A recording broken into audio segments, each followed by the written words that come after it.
Dans la première lecture, on peut voir la vie chrétienne idéale en communauté. Les frères étaient assidus à l'enseignement des apôtres et la communion fraternelle, à la fraction du pain et aux prières, ça veut dire à l'Eucharistie, la fraction du pain. La crainte de Dieu était dans tous les cœurs à la vue des nombreux prodiges et signes accomplis par les apôtres. Et on voit après le partage commun, la joie chaque jour de louer le Seigneur ensemble, et aussi chaque jour, le Seigneur leur adjoignait ceux qui allaient être sauvés. Mais avant ça, il y a d'autres choses qui se passent.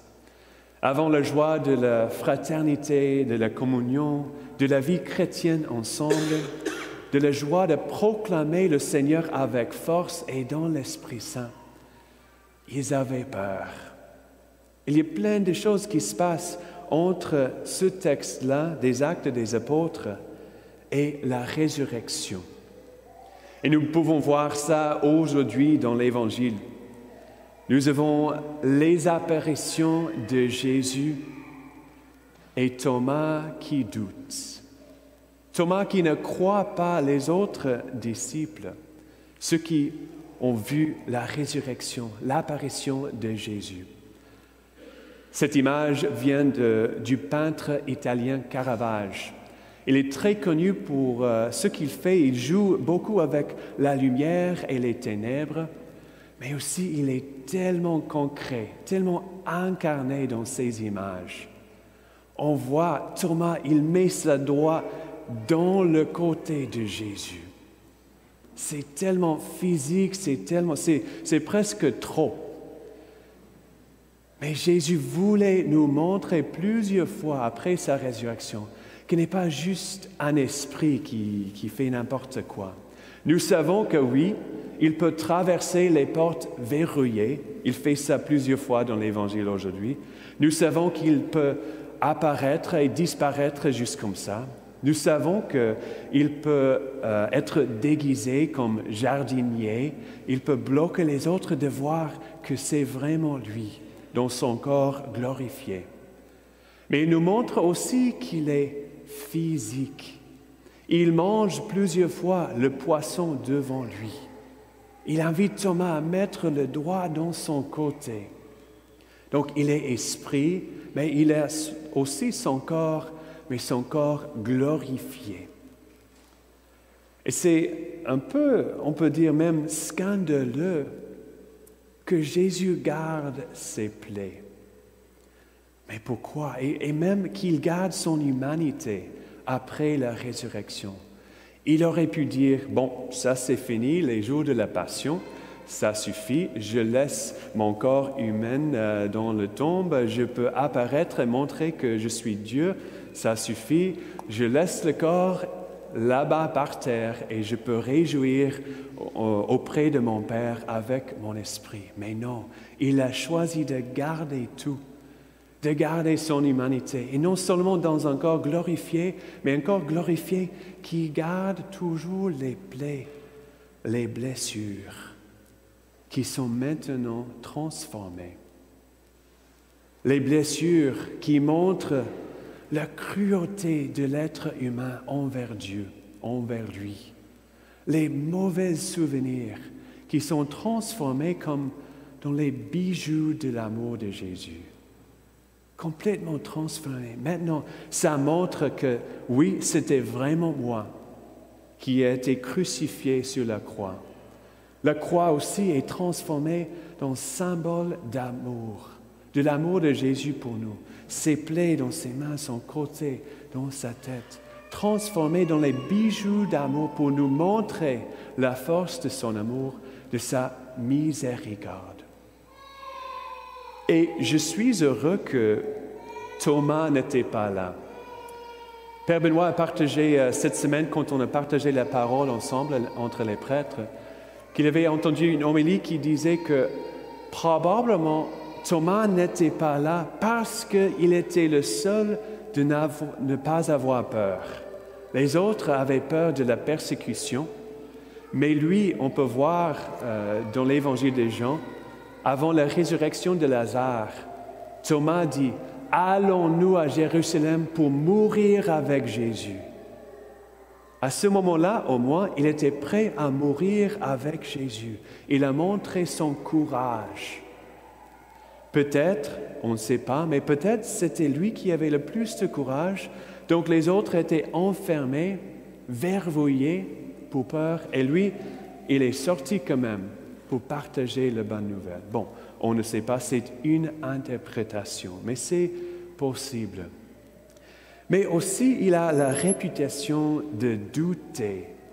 En anglais, nous avons une phrase « Doubting Thomas ». C'est son surnom, celui qui doute. C'est, bon, quel glorieux surnom qu'il a reçu pendant des siècles et des siècles. Celui qui doute. Mais heureusement qu'il a douté, heureusement pour nous.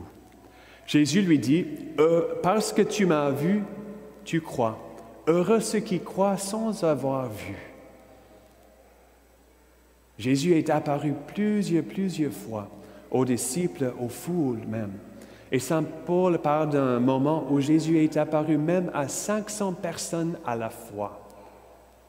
Mais nous rendons grâce justement à Thomas qui n'a pas cru tout de suite pour nous aider à croire aujourd'hui. C'est ça que Saint Pierre dit dans sa lettre, dans notre première lecture aujourd'hui.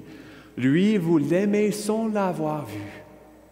En lui, sans le voir encore, vous mettez votre foi. Vous exultez d'une joie inexprimable et remplie de gloire. C'est fort ça. Comment est-ce que nous pouvons expérimenter ça, même sans avoir vu Jésus ni crucifié, ni glorifié? Grâce à Thomas, grâce aux autres qui ont douté. Imaginez si Jésus est apparu une fois à Marie-Madeleine. Elle a cru, elle a vu le tombeau vide et Jésus est apparu après. Elle a cru, elle a partagé avec les disciples.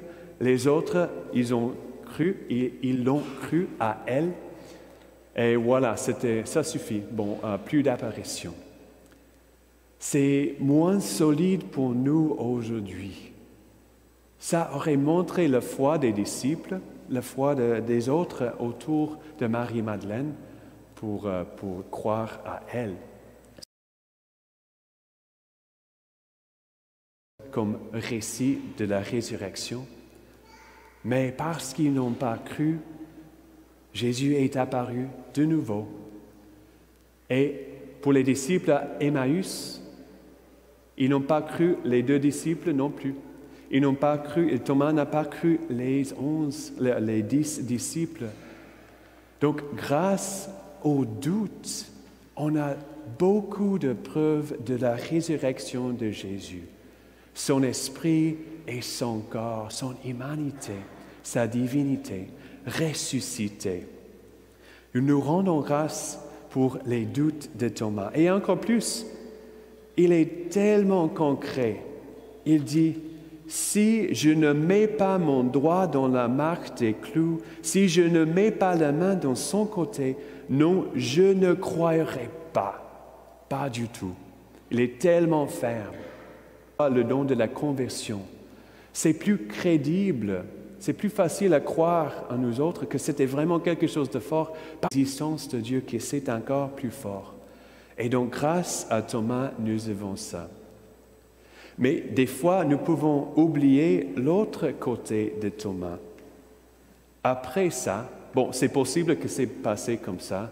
Il a mis son doigt dans le côté de Jésus physiquement. Mais je n'ai pas l'impression que c'était comme ça.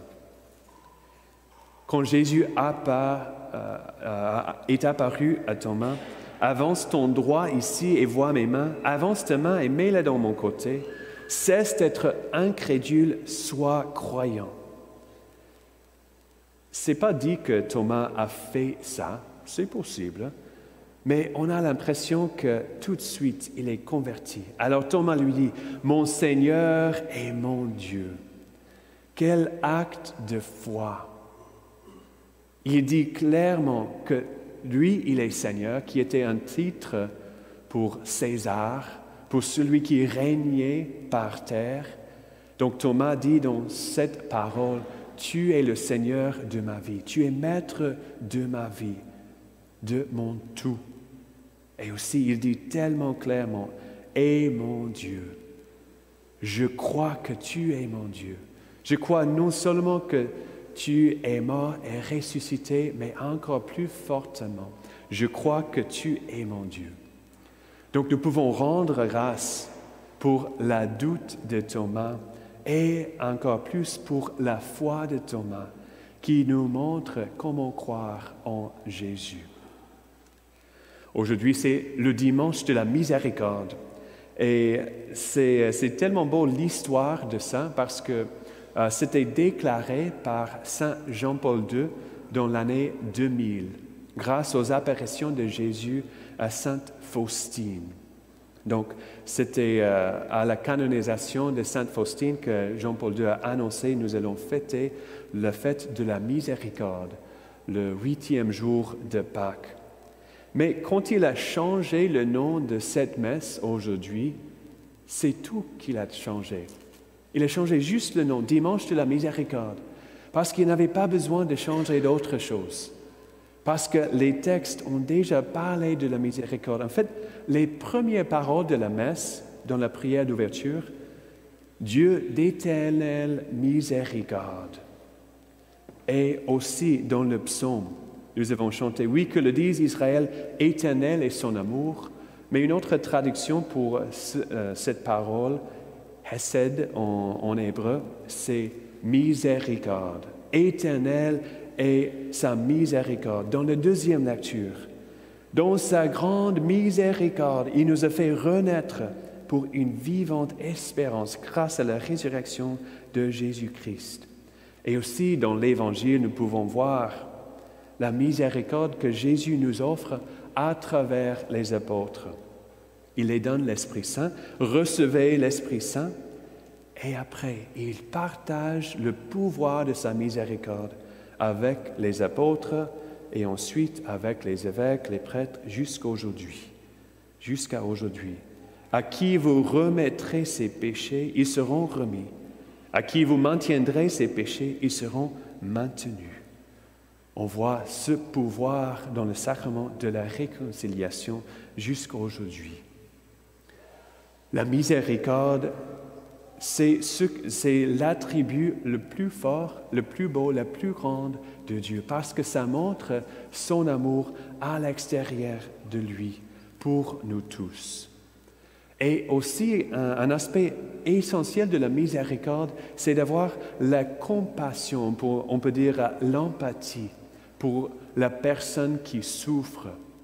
Donc, encore de nouveau, nous pouvons voir dans cette image, Jésus nous montre que sa miséricorde, ce n'est pas juste une miséricorde qui vient d'en haut. L'Esprit qui nous pardonne, nous les pauvres êtres humains, avec nos corps, avec notre chair. Non, il a expérimenté les souffrances.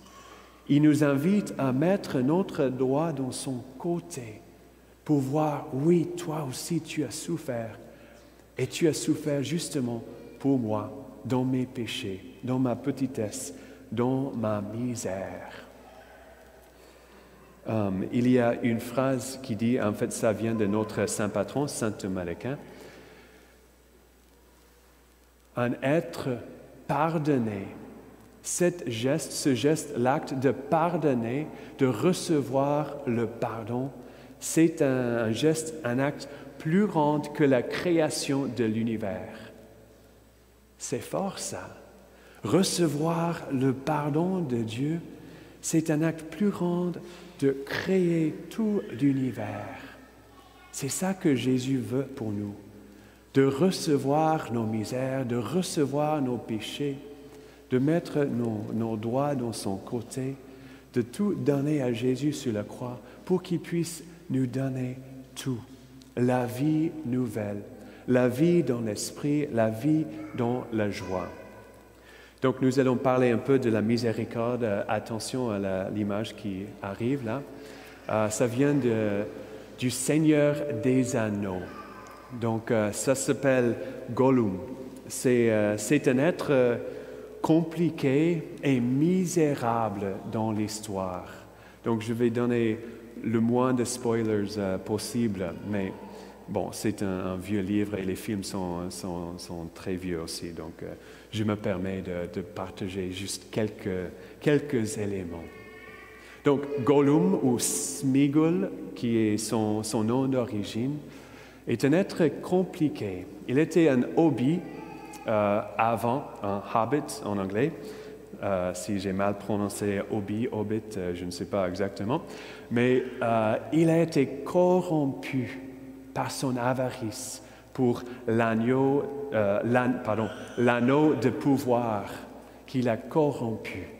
Donc on peut voir des fois sa misère et son désir de faire le bien, mais la plupart du temps, nous pouvons voir son malheur et sa méchanceté envers les autres. Il est complètement ciblé sur lui-même, enfermé sur lui-même, et son seul désir d'avoir l'anneau de pouvoir. On peut voir aussi plusieurs fois dans l'histoire du Seigneur des Anneaux la miséricorde des autres. La miséricorde des autres, même s'ils sont maltraités, même si des fois Gollum essaie de tuer les autres autour de lui, les autres, plusieurs personnes ont eu miséricorde sur lui. Et pourquoi?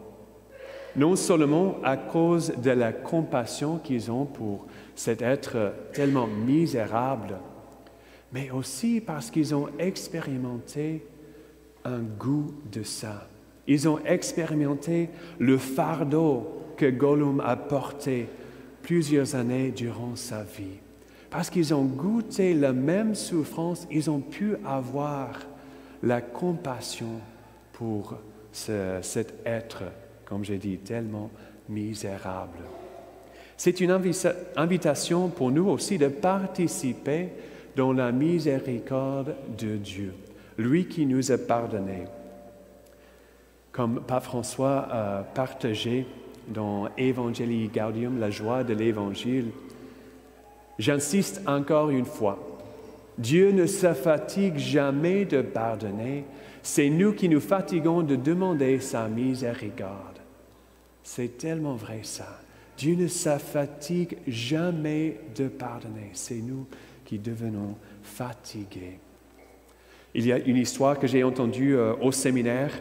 Je crois que c'est vrai, mais si ce n'est pas vrai, ce n'est pas grave. Je ne peux pas vérifier les détails de l'histoire.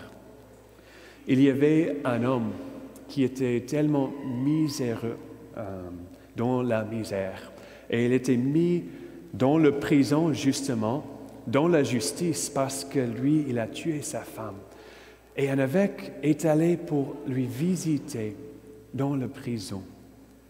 Et l'évêque, à côté de lui, dans la tristesse, on peut dire la tristesse de la mort, la tristesse de l'esclavage, cet évêque lui a dit, peut-être si j'étais à ta place, peut-être que je ferais la même chose que toi. C'est ça la compassion, c'est ça la miséricorde. C'est sûr qu'il faut juger les actes en général pour voir si je vais imiter ou ne pas imiter les actes qui se passent dans le monde. Mais on ne peut jamais juger la personne où elle est. Dieu nous comprend, il nous pardonne de nouveau et de nouveau et de nouveau et de nouveau. Et il nous invite à faire le même, de même avec les autres autour de nous. Même si nous voyons le visage de Gollum sur la face des personnes autour de nous des fois, on voit leur méchanceté, on voit ce qu'ils font de mal. Le Seigneur nous invite à entrer dans cette logique de la miséricorde, la logique du pardon, la logique de l'amour. Merci Saint Thomas d'avoir douté la résurrection du Seigneur parce que grâce à ta misère dans ce moment, Jésus nous a montré encore plus fort les signes de son amour pour nous. Nous demandons aujourd'hui la grâce de recevoir le don de la foi de Thomas et aussi le don de la miséricorde de notre Seigneur.